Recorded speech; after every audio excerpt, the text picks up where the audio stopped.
الحمد لله وكفى والصلاة والسلام على عباده الذين اصطفى خصوصا على أفضلهم وخاتم النبيين محمد الأمين وعلى آله وصحبه أجمعين وبعد.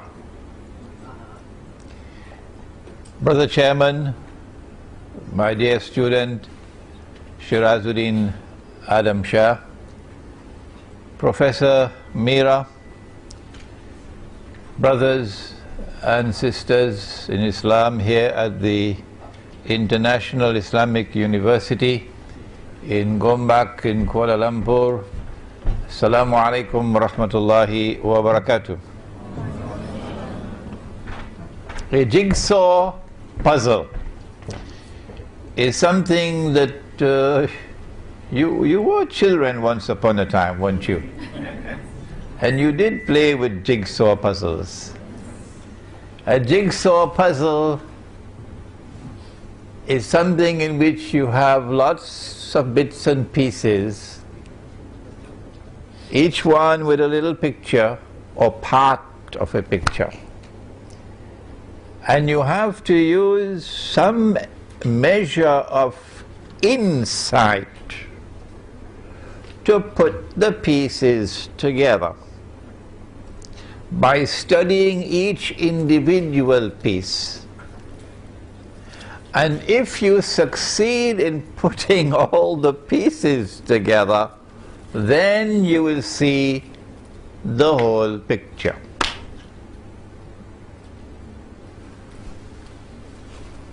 Only,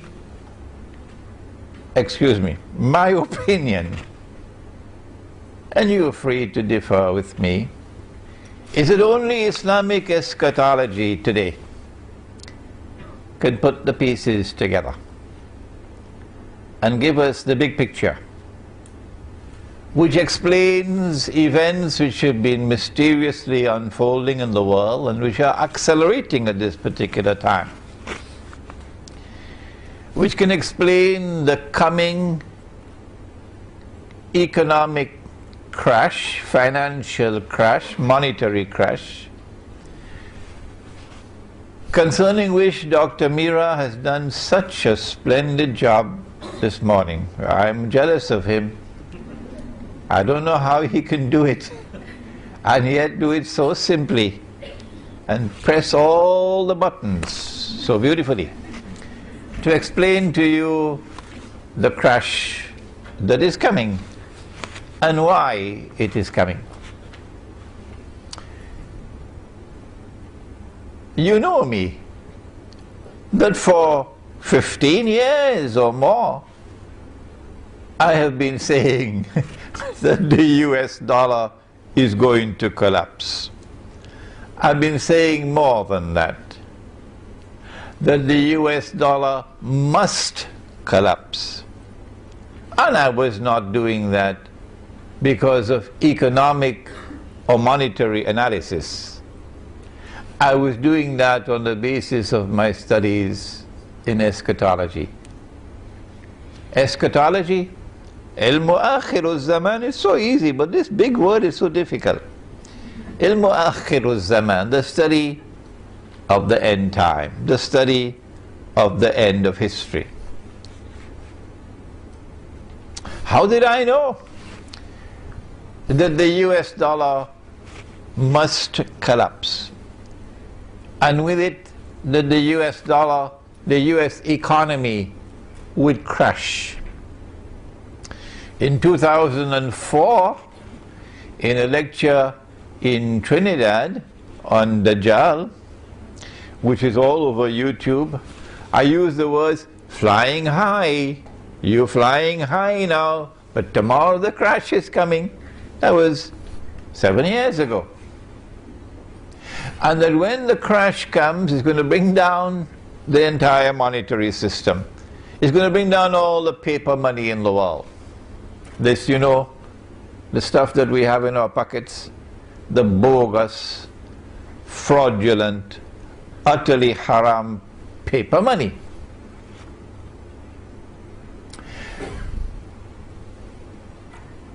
How did I know this? It's because of the study of the Quran and the study of Nabi Muhammad alayhi salatu wasalam, his ahadith. A number of things are coming together at this particular time. One of them is the financial crash, in which the crash of the US dollar takes pride of place. As Dr. Meera just said, Allahu Alam, Allah knows best, and when we give an opinion, and we are entitled to give an opinion, we can be right, we can be wrong.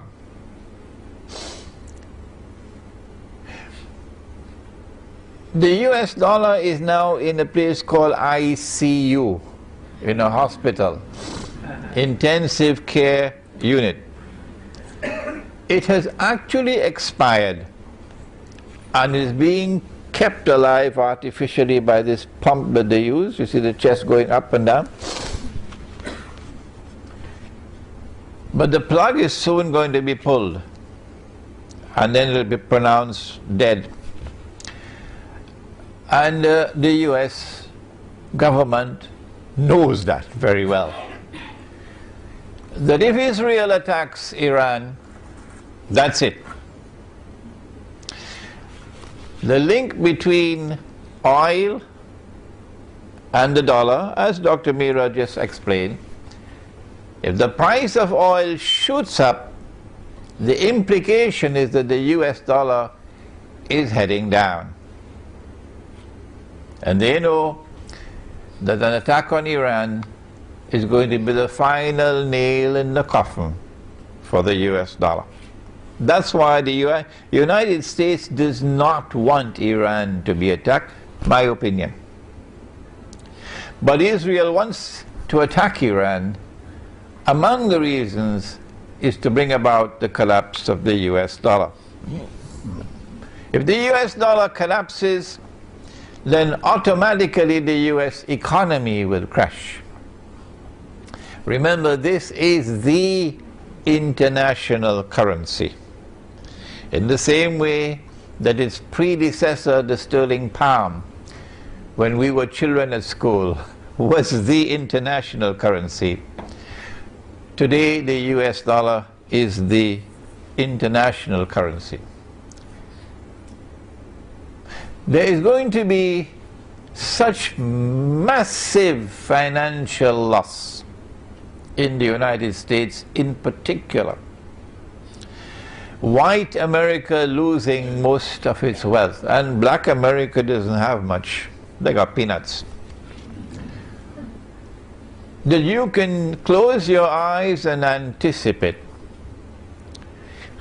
panic in the United States of America and riots in the United States of America.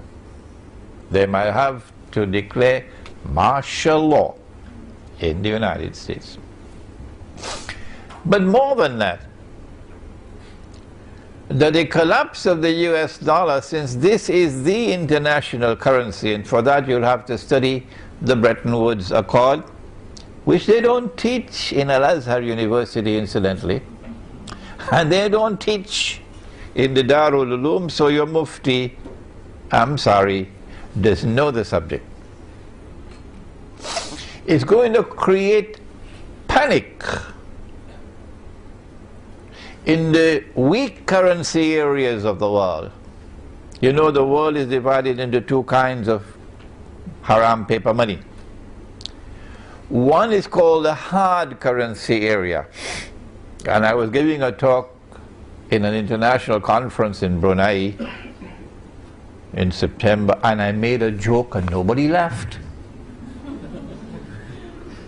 And these were scholars from all over the world, present there, scholars of Islam.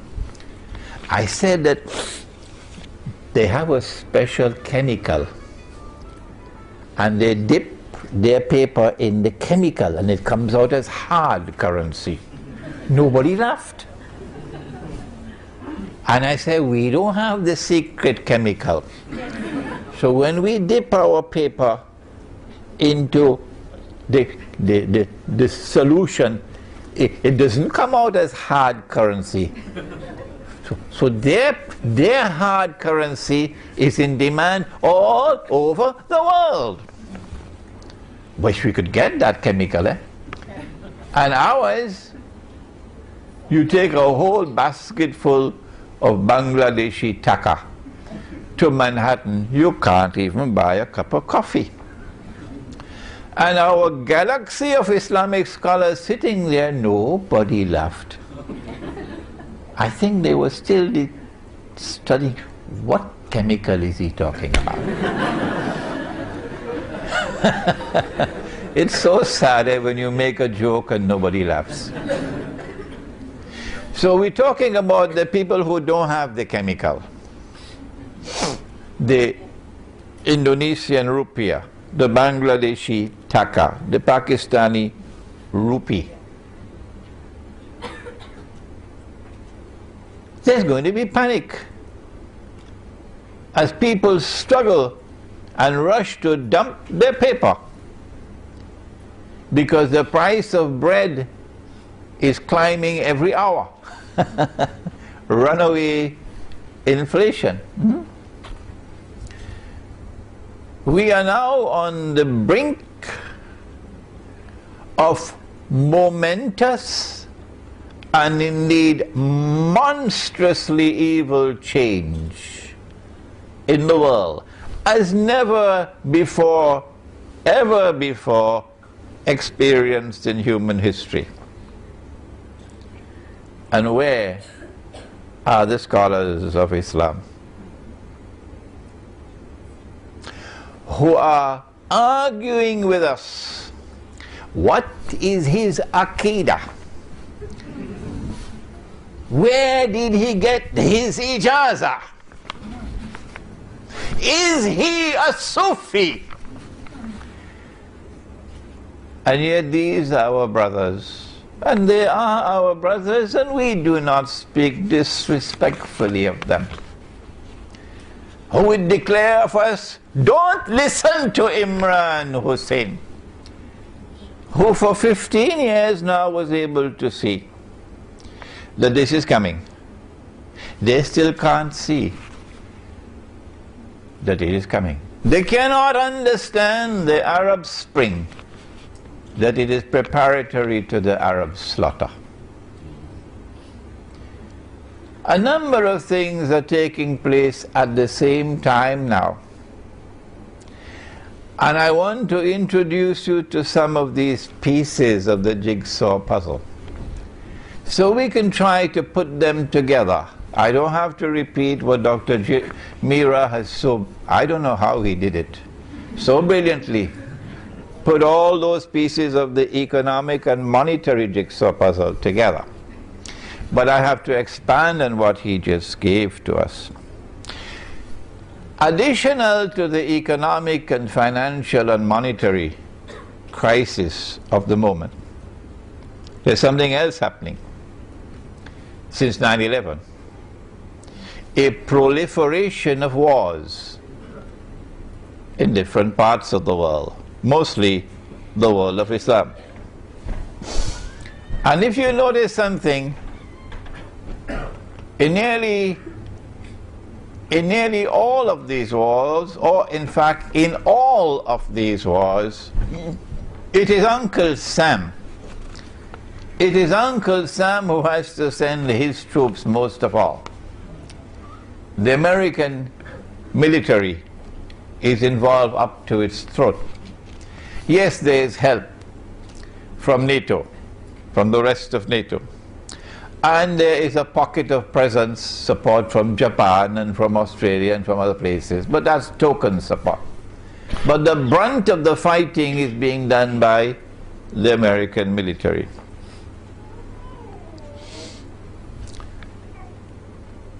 I want to suggest to you that the economic and financial crash is coming at a time when an American military crash is also going to take place.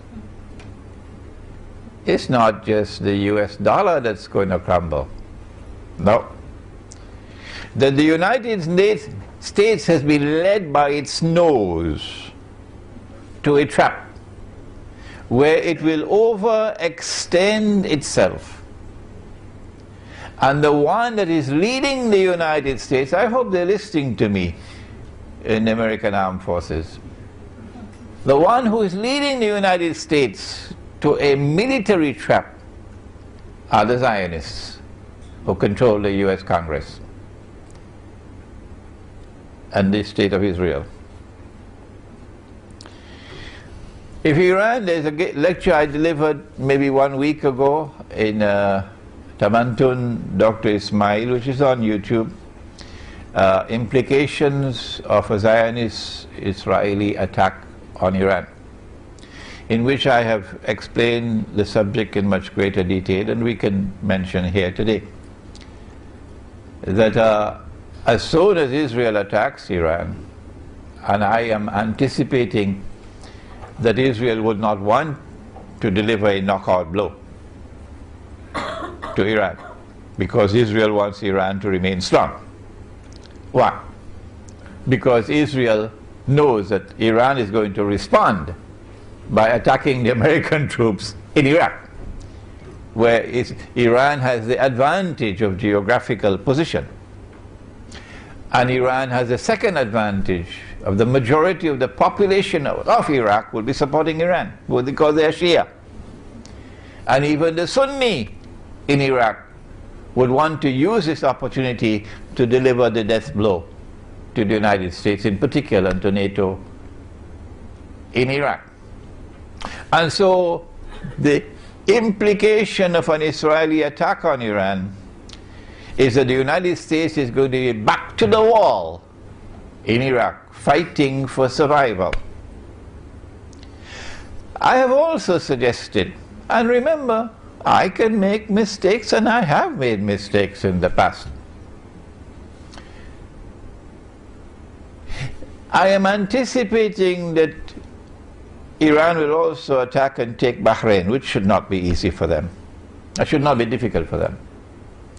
And once Iran takes Bahrain, remember again the same situation, that in Bahrain the overwhelming majority would be in support of Iran, and a small and strange minority of oppressors would be opposing Iran in Bahrain.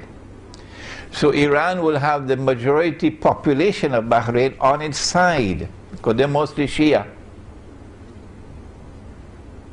Once Iran takes Bahrain, then Saudi Arabia, which is now, after India, Israel's most strategic partner in the world, Saudi Arabia will now call on the United States. It's probably already prearranged. Maybe they have a secret defense treaty. And the United States Congress will ensure that the United States Army, armed forces have to respond and send American troops into Saudi Arabia. And guess what's going to happen? The United States, I am anticipating, is going to face military defeat in Saudi Arabia and Iraq from Iran, because the advantage is on the side of Iran. And if the United States uses nuclear weapons, that's it for Uncle Sam. And so we're seeing not only a financial crash taking place, but also a military crash about to take place. The wars that the United States have been waging, particularly since 9/11, and the monstrous lies which they've had to tell about 9/11. You know, I have said that there are three kinds of lies. You heard it? There are ordinary lies, and then there are great lies, and then there's 9/11. The only people who are now holding on to 9/11 and the official explanation of 9/11 are your governments and your newspapers, you know, mainstream newspapers, and television sets and so on, who know that they cannot cross the line. They are slaves and servants of you know who. So around the world the people are waking up. And around the world there is growing resentment against the United States. To the extent that I have a student here in KL who is an American, who was born in the United States, who speaks with an American accent and is afraid to go to Pakistan. Why? Because if I go to Pakistan, although I look Pakistani, once I speak with an American accent, I'm going to be in danger. I'm going to be in danger. This growing resentment against the United States of America around the world was just demonstrated in a very dramatic way in South America.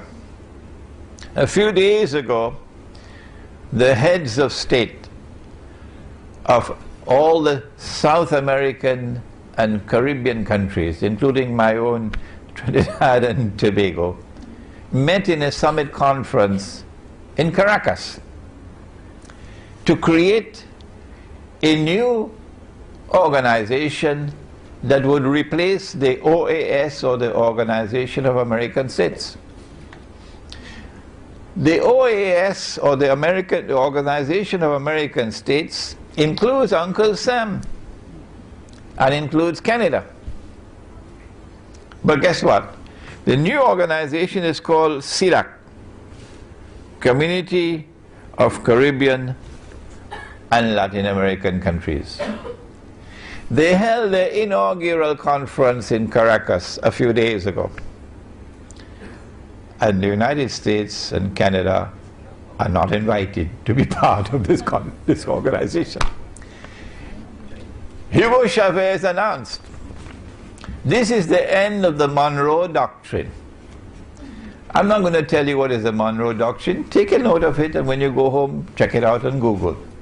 What is the Monroe Doctrine? Here is startling evidence.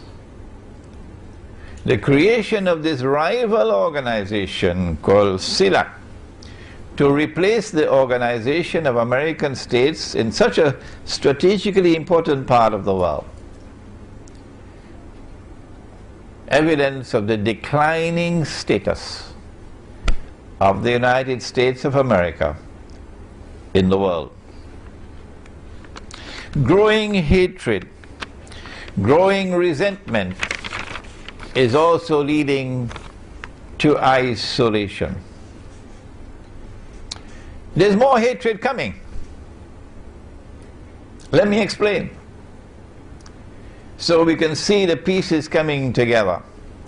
What's going to happen when Iran is attacked? Naturally, the price of oil is going to shoot up dramatically, apart from the fact that the US dollar will be collapsing. The Prophet said, alayhi salatu wassalam, it's a hadith of Sahih Bukhari, it is also in Sahih Muslim. He said about Akhirul Zaman, one of the signs of the last day, is that the river Euphrates, you have studied geography, haven't you? The river Euphrates will uncover a mountain of gold. But he went on to say that the believers must not touch it. We can understand if the gold came from the bank and it's riba, you don't touch that. But this is not coming from a bank. This is not the bank of Euphrates, this is the river. So this can't be haram gold. No, this is halal gold. Well then why did he say that the believers must not touch that gold? He said that mankind will fight over that gold. and that 99 out of every 100 will be killed. Which means that it's not going to be conventional warfare, because conventional warfare don't kill 99 out of every 100 combatants. This is going to be nuclear warfare really, or some kind of a warfare similar to nuclear warfare, which would kill 99 out of every 100, or biological warfare. So this is not going to be Tom, Dick and Harry fighting with little pistols. It has to be global warfare over that gold. If you are persuaded that the Prophet alayhi salatu wasalam is talking about a mountain of that metal, gold, that is your right. And nobody is going to look down upon you. That there is going to be a mountain of gold. A mountain is something very high, and it's going to come from the river Euphrates. Or maybe you might want to say, well, the Prophet ﷺ is using symbolic language when he used the word mountain, and that what he meant was a large amount of gold, because gold is normally underground, under the river. So a large amount of gold is going to come from underneath the river. Maybe you want to use that kind of interpretation of the word mountain. But there are some who say, no, mountain is mountain. And you have no right to interpret the word mountain to mean large quantity. Or you may want to allow me to offer an opinion. And of course, you know the warning. Whenever Imran Hussein gives an opinion, please do not accept it until you are convinced that it is correct. I can't do more than that, can I? I want to suggest to you that not only is the word mountain being used symbolically, but also that the word gold is also being used symbolically. And that what the Prophet ﷺ is speaking of is black gold or oil. Yes, I know. They're going to jump on my neck now. But never mind. It's a different methodology at work here from the one which reduces religion to text and insists that the text must always be interpreted literally, the Protestant version of Islam. Whereas I am offering a different methodology, where I'm using, if you'll excuse me, spiritual insight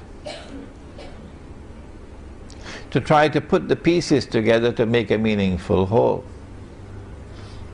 That the black oil, the black gold or oil, as soon as it was discovered anywhere in the world, the Zionists immediately made sure they took control of it. Everywhere in the world that oil was discovered, the Zionists ensured they took control of it. They even had control of Venezuela's oil until Hugo Chavez came along.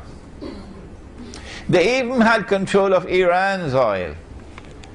And they engineered a coup d'etat to overthrow Muhammad Mossadegh so that they could recover control over that oil until the Iranian Revolution came along and they lost control of that oil. Why did they want to take control of oil, the Zionists? Because oil became the machinery of a new world economy, an industrial economy. It made the factories work. It gave us transportation.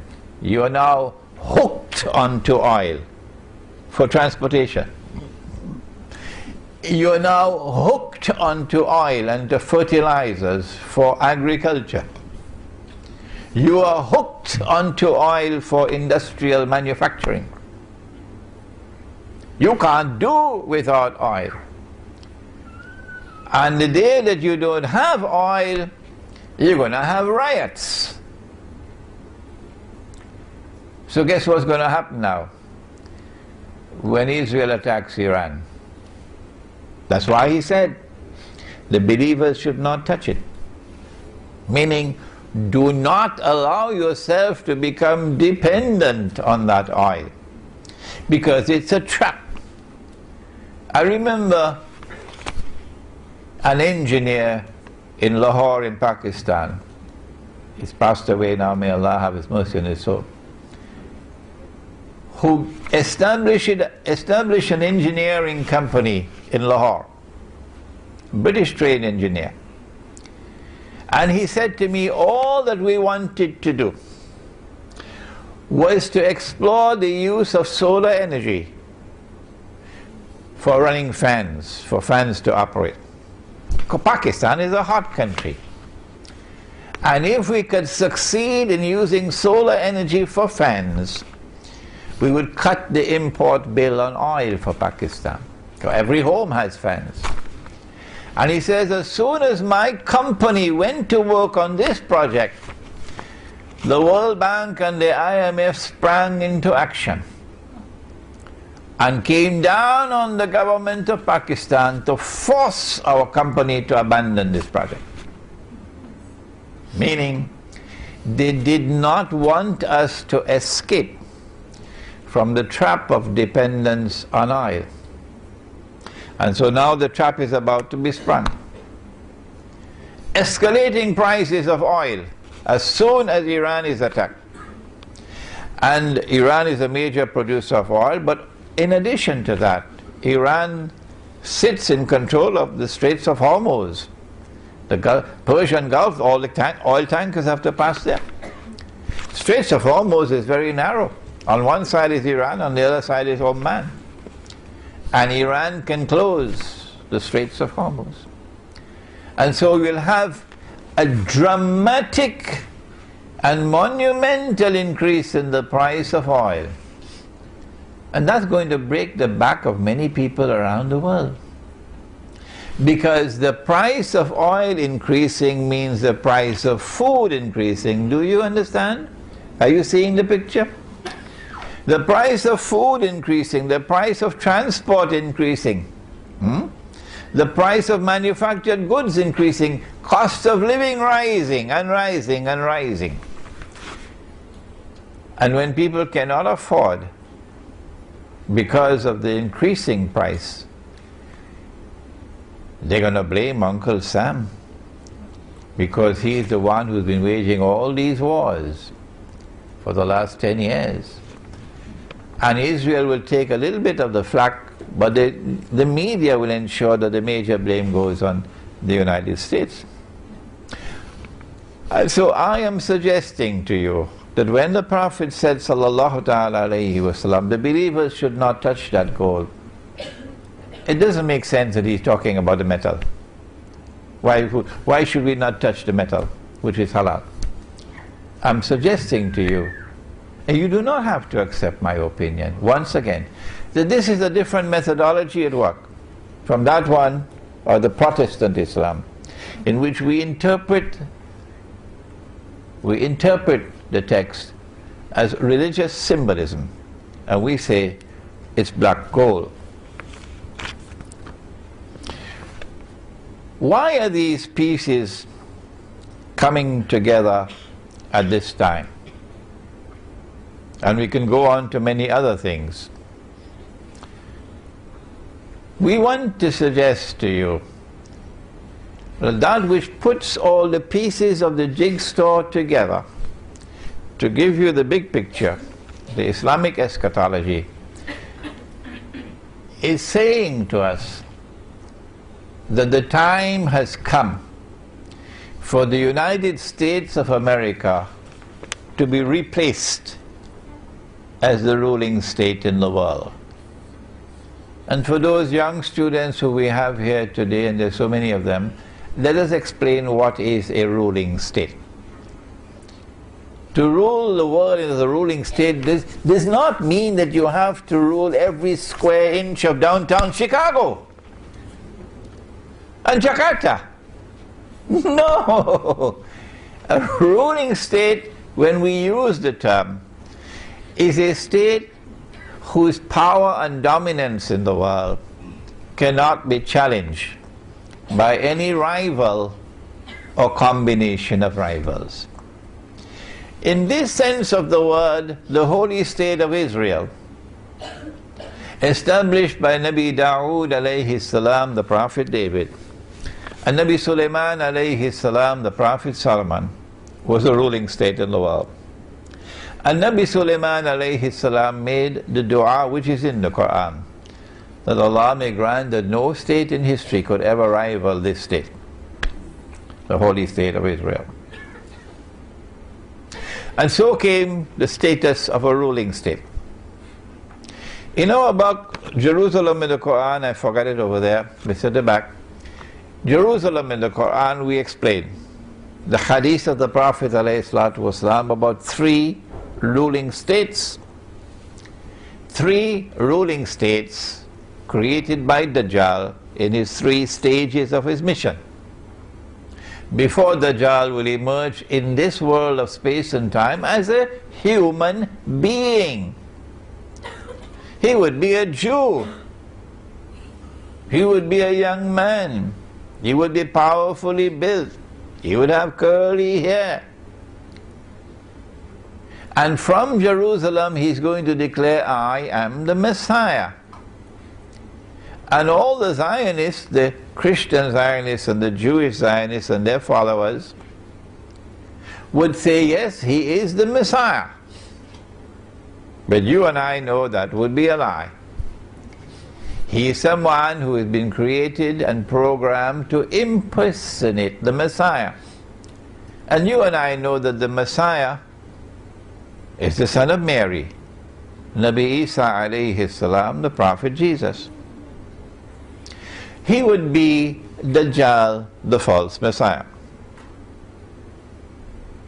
And the time has now arrived in the process of history where, after having created Britain as the first ruling state with something that they call Pax Britannica, and then having caused or engineered the collapse of Britain and its replacement with the United States of America as a second ruling state in the world with something that they call Pax Americana, we have now reached that moment in time using our methodology which they reject. Protestant Islam rejects our methodology, and Protestant Islam says, don't listen to Imran Hussein. Don't listen to him. He has no Aqidah. He's a Sufi. Well, go ahead. Go ahead. But you're still my brothers. And I don't speak disrespectfully of you. But this methodology is delivering the goods. This methodology is explaining the world today. And I won't end without explaining the methodology. That we are now located at that moment in time, and I'm addressing you now, Protestant Islam, when Dajjal's day like a month is ending, and his day like a week is beginning, and a new ruling state is emerging, which will replace the United States of America. That is the big picture. The jigsaw puzzle has now been put together.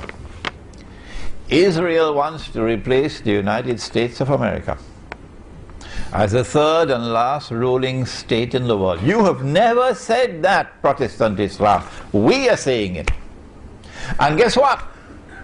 The Muslims around the world are convinced that we are correct.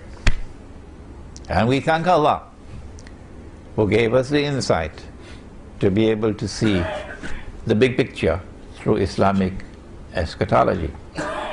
When Israel takes over from the United States, and the financial crash and the economic crash and the military crash and the hatred for the United States around the world and so on are all part of the agenda to bring down the United States. When Israel takes over from the United States and the world, then Israel must establish its political and economic dominion over the whole world. And the first people that have to rule will be the Arabs. Of course. Otherwise no Jew will accept this as a ruling state.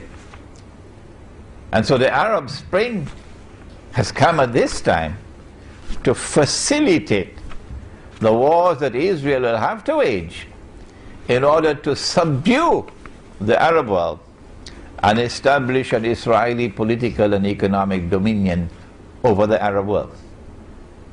And yet Arab Islamic scholarship knows nothing about this. Arab Islamic scholarship knows absolutely nothing about it. That is our predicament today, that we need a new generation of scholars of Islam using the methodology that we are offering to be able to read the world correctly.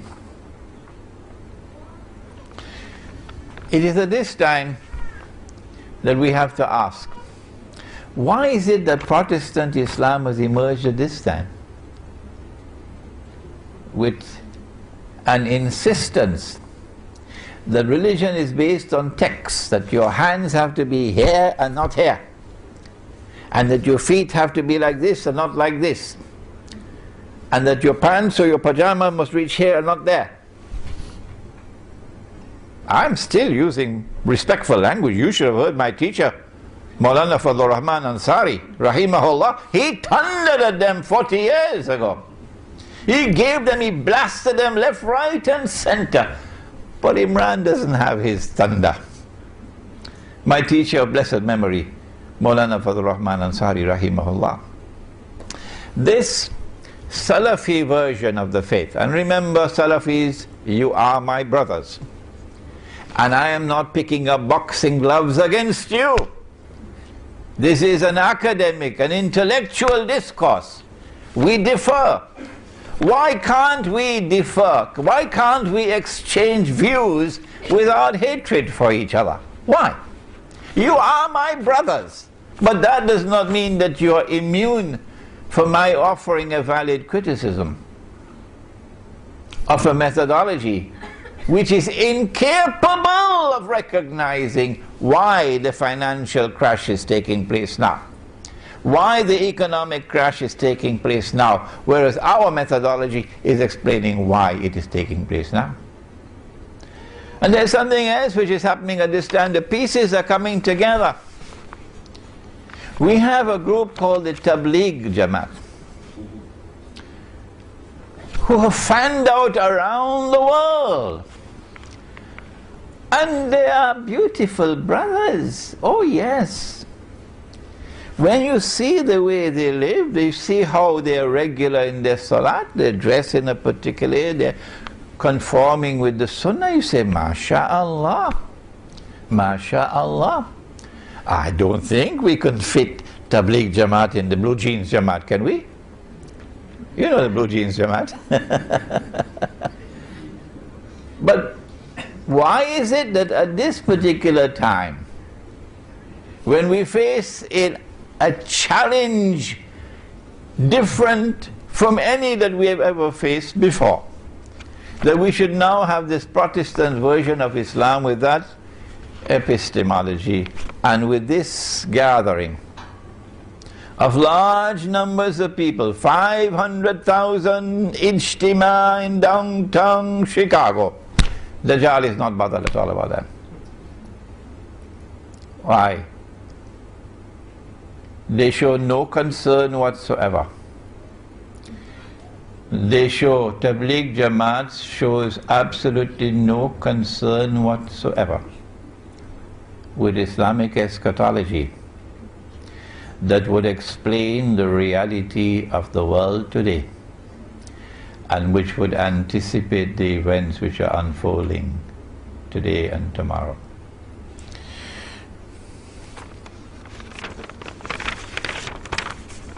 I say that this is not happening by accident.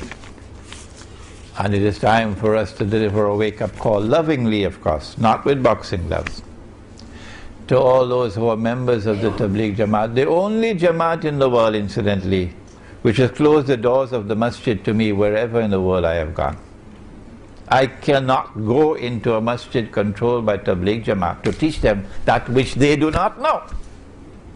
And they don't have the teachers to teach it. Most of the Salafi masjids are the same except for, and may Allah bless him, Sheikh Faiz in Sydney. Sheikh Faiz, who is the foremost Salafi Sheikh of Australia, graduate of the Islamic University of Medina. And when I was in Australia for my second visit in 2002, Sheikh Faiz came to my home where I was staying and brought a Lebanese breakfast one morning so we could sit down and have Lebanese breakfast, and then invited me to his center to give a lecture on Islam and the international monetary system. And before the lecture could take place, he asked me to come into his office. And he said to me, Sheikh Imran, I want to become your student. Those were the words he spoke to me. Well, he's such a learned man, I should be his student. Why is it? Why can't we give you a wake-up call and yet remain brothers with each other? Because your methodology is wrong. You're putting your head in the sand like an ostrich in Tabligh Jamaat and not paying attention to understanding events unfolding in the world is dangerous for the Ummah. It's like sleepwalking through history. I thought Ronald Reagan was the only one who did it. But that's what you're doing, Tabligh Jamaat. Do not be annoyed with me. Do not be offended. Because you're my brothers. Now let's come to the methodology. The Prophet said, alayhi salatu wasalam, that every prophet warned about Dajjal. And the Prophet Nuh alayhi salam warned about Dajjal. But I'm going to tell you something that no one has ever said before me. Dajjal sees with the left eye, he's blind in the right eye, it looks like a bulging grape. Dajjal sees with the left eye, he's blind in the right eye, it looks like a bulging grape. But your Lord is not one-eyed. Between his eyes on his forehead is written the word kafir, kafir, kafir. And every mu'min will be able to read it, whether that mu'min is literate or illiterate. And so Ali radiallahu ta'ala anhu will be able to read it. Kafir. But Tony Blair won't be able to read it. You know, he was just convicted for war crimes right here in KL. So we sent Tony Blair to the eye specialist. Check out his eyes. Why he cannot read, this kafir. Oh, when you're sending Tony Blair, send George Bush also with him. And then the report comes, nothing wrong with their eyes. Well, then how come they can't read, but the mu'min can read? We say, and this is our viewpoint, and you don't have to accept it, is that when Dajjal sees with the left eye, this is religious symbolism at work, that he is seeing with external sight. And when he is blind in the right eye, this is religious symbolism at work, that he is internally blind. And that's why the kafir cannot read. Because when the mu'min reads, he's not reading with these eyes alone. He's reading with internal sight. And did the Prophet not say, sallallahu ta'ala alayhi wa sallam, I wish I had another 1 hour to deal with the subject. He said, ittaqu firasat al-mu'min fa-innahu yanzuru bi nurillah. Fear the firasa. The firasa is that hikmah or that wisdom of the believer, which is intuitive in nature and founded on spirituality. share the intuitive, internal, spiritual insight or wisdom of the mu'min, because when he sees with the nur of Allah. And so this hadith is speaking about epistemology and about spirituality.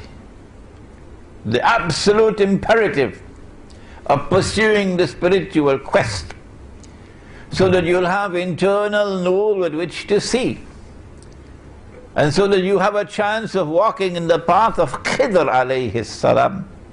After all, it is Suratul Kahf of the Quran, which is the surah of Ilmu Akhir Zaman par excellence. And Khidr alayhi salam is different from the rest because you'll only meet him where? You will meet him at Majma'ul Bahrain. Majma'ul Bahrain, the place where the two oceans meet. Which two oceans? Go to Imam al-Baydawi and his tafsir. The ocean of knowledge externally acquired, the ocean of knowledge internally received.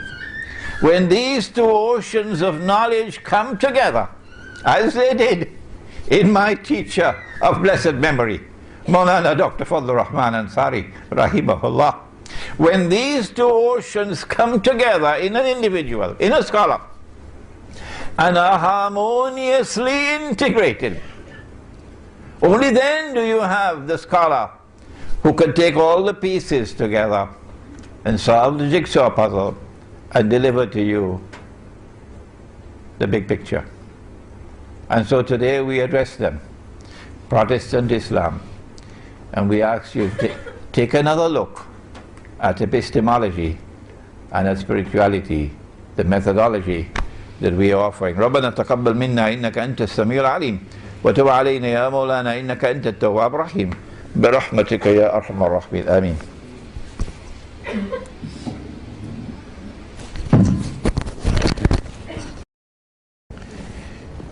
There are those who believe that and they are correct, of course, that money in Islam is dinar and dirham. And there are lots of dirhams at the back there, you can take a look at them. Money in Islam is dinar and dirham. Malaysia is minting dinar and dirham now.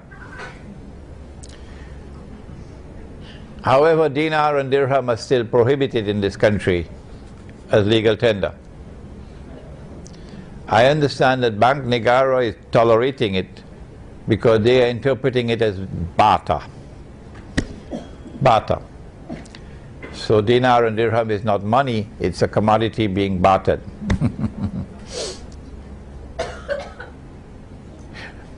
There are those who are persuaded, and I don't want to call names, that it is possible for us to overturn the current monetary system of paper money, which is on its way out, and electronic money, which is already here, that we can overturn it and replace it with dinar and dirham at the macro level. I don't think it's possible, but if you think it's possible, go ahead. No, because of my eschatology, I studied Gog and Magog, and there's a book on Gog and Magog at the back. When you study the subject of Gog and Magog, you will understand that you cannot do it. They're too powerful. So I have offered an alternative. I said, if you can't do it at the macro level, then do it at the micro. At the micro level, those of us who want, not everybody want to get away from the ringgit, those of us who want to return to dinar and dirham and get away from the riba, this small group, we will withdraw from the cities. We will head for something called, you're familiar with the word, aren't you? Kampung. And we will build small communities, Muslim communities. And in our small communities, we'll have small micro markets. And in our micro markets, we will not allow the use of the haram paper money and electronic money. In our micro markets, we're going to use dinar and dirham, and when dinar and dirham are in short supply, or the police come and seize all our dinar and dirham, then we will turn to wheat and barley and dates and salt and rice and sugar and what. They can't ban that, can they? So this is my solution, and right here in this hall I have students. Right here in this hall now I have students who are working actively to do precisely that right here in Malaysia. Next question, please.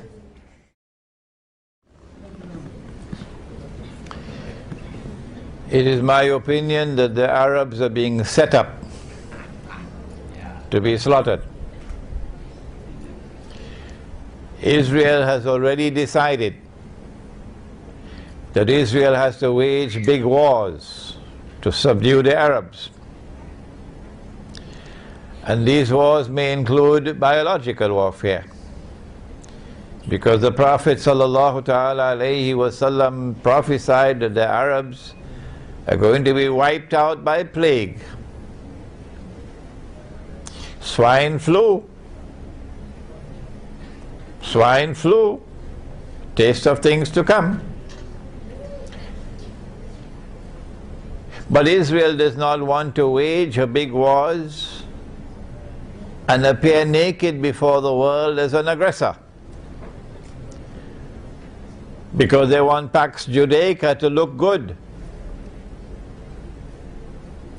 And so you bring an Arab Spring, but you can only bring that Arab Spring after you have tortured the Arabs for 40 years, humiliated them, barbaric oppression for 40 years. Only then can you bring an Arab Spring. When the Arab Spring comes, it offers you freedom. That's what they did with the Soviet Union and communism.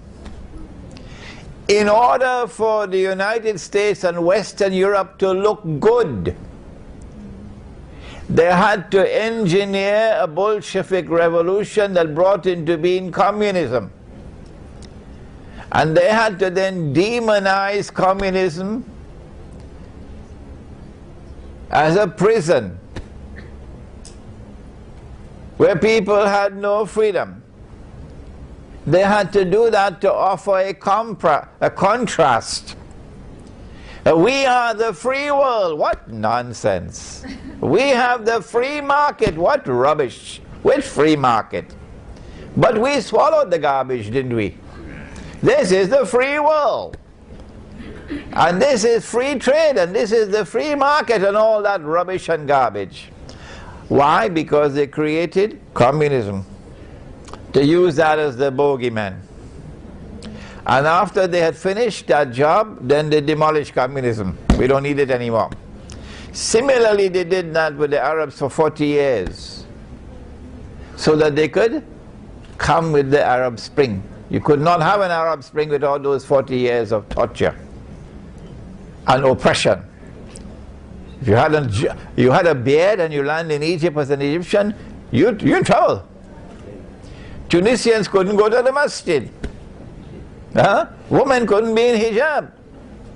A president in Tunisia said, Ramadan is not conducive to economic growth. And then another one wanted to take Ramadan out of the summer, or put Ramadan at a time when everybody would be relaxing and so on. Change it from Ramadan, the fast.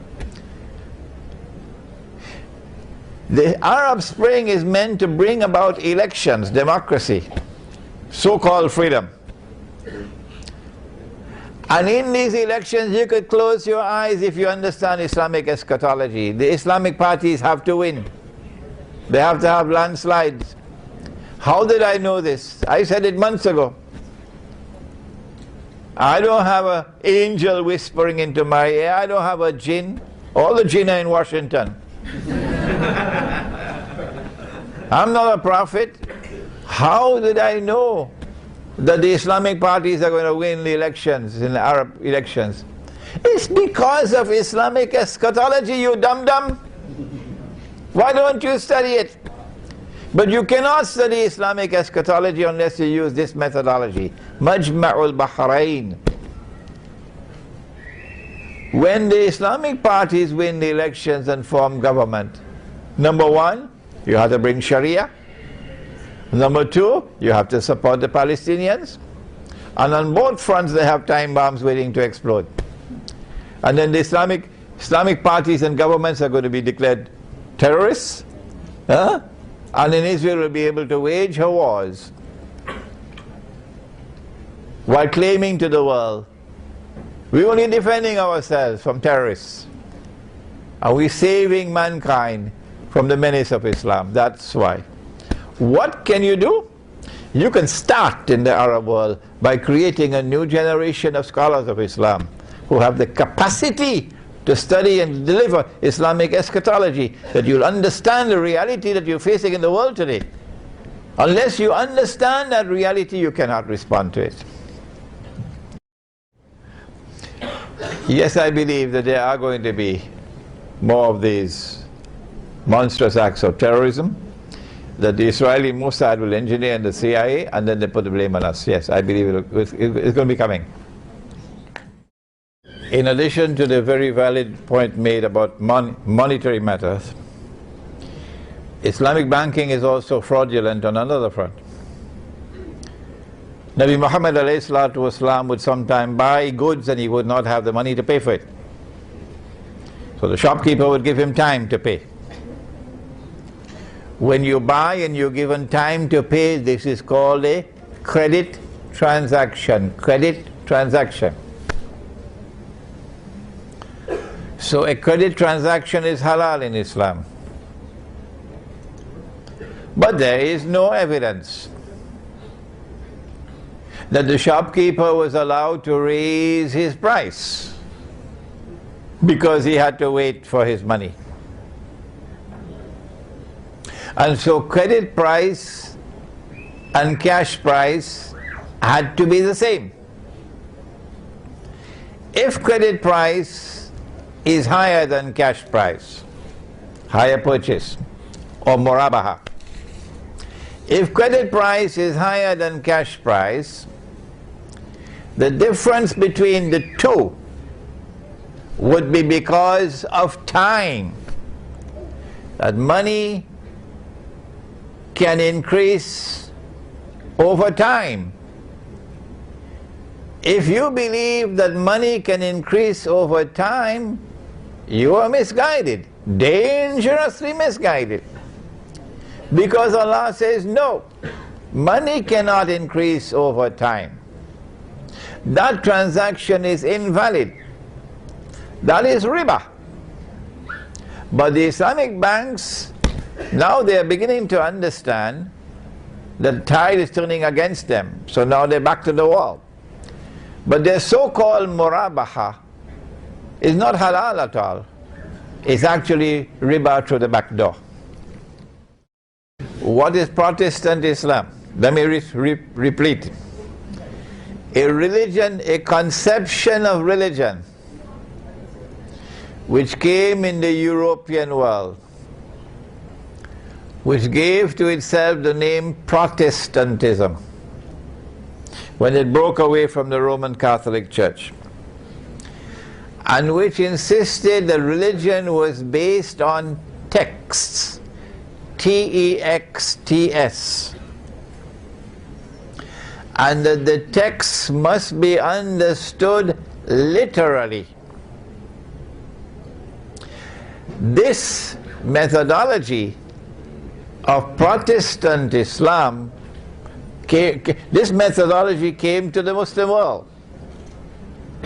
It started with Muhammad Abdul Wahhab in Saudi Arabia, with a movement. I didn't coin the term, so don't take out boxing gloves for me. The world of Islam chose to call it the Wahhabi movement, so do not fight me over it. For how so long? The whole world of Islam has been calling it the Wahhabi movement. Now you want to fight me over the word? This movement now calls itself Salafi. And I am saying to them, and they are my brothers, and I am not fighting them, I am saying to them that you have the Protestant version of Islam. And in this Protestant version of Islam, where you confine yourself to the study of text, this is your primary concern, not the nur, but the text, and that you interpret the text literally. This, you cannot understand Islamic eschatology, you will not be able to understand the world today, you will not be able to do what I just did, to say that the economic crash and the financial crash subserve another greater whole, and that is Israel's ambition to replace the United States as the next ruling state in the world. Do the Salafis have this understanding? I gave a lecture at Cyberjaya a couple of months ago, I think during Ramadan, the Muslim youth in a glamorous world. The lecture is on YouTube. Listen to it. But one part of the lecture comes out of Surah Al-Kahf of the Quran. Don't tell me Kahfi, it's Surah Al-Kahf. In Surah Al-Kahf of the Quran, those who had the courage to stand up and proclaim the truth, those who had the backbone, you know, some people have backbone made out of iron and steel, and others have backbone made out of recycled paper, you know that. Those who had the backbone to be able to stand up and proclaim the truth in the faces of the world's greatest tyrants and bandits, were prepared for that sacrifice of giving up everything, giving up your job, giving up your home, giving up your town, and withdrawing. They fled to the cave, and we are fleeing to Kampung. But they were youth. Innahum fityatun amanu bi rabbihim wa zidnahum huda.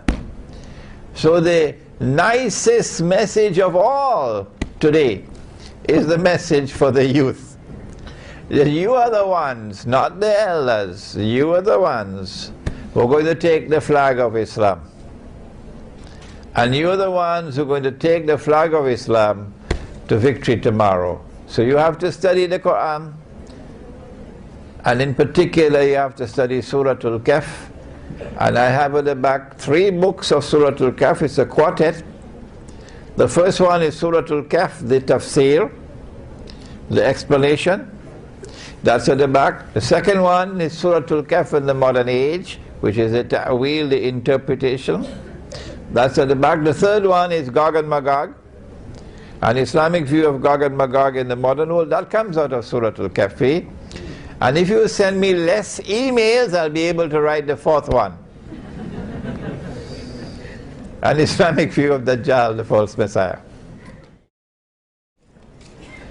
This is my interpretation, and I can be wrong.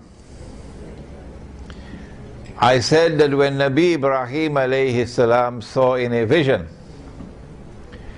that he must sacrifice his son, or he is sacrificing his son, Nabi Ismail alayhi salam. And then he went to him and he said to him, Ya bunayya inni ara fil manami anni azbahuk fanzur maza tara. The son then replied, Ya abati fa'al ma tu'mar. Oh my son, this is what I have seen in my sleep. How do you respond? And the son replied and said, Oh father, do as you have been commanded. So the son and the father understood it to be a divine command. And when he was about to sacrifice his son, then Allah subhanahu wa ta'ala called out to him by name, Ya Ibrahim, by name. قَدْ صَدَقْتَ الرُّؤْيَا. You have already fulfilled the vision. The vision never required of you to actually take a knife and cut your son's throat. Without doing that, without taking a knife and cutting your son's throat, you have already fulfilled the vision, indicating that what Allah wanted of him was acceptance of the slaughter. Acceptance of the slaughter. The Prophet said, sallallahu ta'ala alayhi wasallam, the best of those who came from Nabi Ismail alayhi salam are the Kinana. And the best of the Kinana are the Quraysh. And the best of the Quraysh are Banu Hashim. And I am the best of Banu Hashim.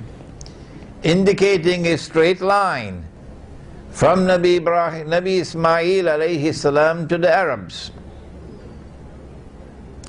And so I have suggested, and I can be wrong, I have suggested that what this vision was intended to convey was that there is a slaughter of Ismail alayhi salam which is to come at the end of history. And the slaughter of Ismail alayhi salam is the slaughter of the Arabs. And Allah wanted this acceptance from Ibrahim alayhi salam because this was required as part of the divine plan for the Jews to be punished with the greatest punishment that has ever been punished upon anyone. And so when the Arab slaughter takes place tomorrow, those innocent Arabs are not those who are worshipping Washington. They have the Qibla in Washington. Those innocent Arabs who now face death will know we are dying because Allah wanted this in order for His plan to ultimately be concluded with the Jews running behind, not all Jews, the oppressor, running behind trees and stones. And then the trees and the stones speaking and saying, Ya Muslim, هذا يهودي ورائي فتعال فاقتل. There's a Jew hiding behind me, so come and kill him. Indicating that universal hatred for the Zionists will reach fever pitch in the world. And the strike on Iran is putting the last nail in your coffin.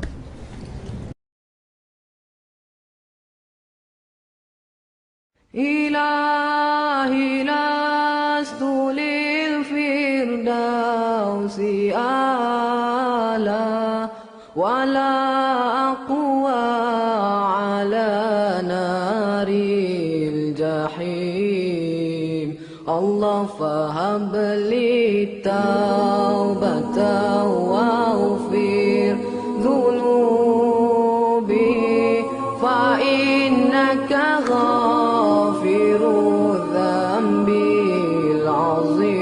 العظيم إلهي لست للفردوس أهلا ولا أقوى على نار الجحيم الله فهب لي توبة واغفر ذنوبي فإنك غافر الذنب العظيم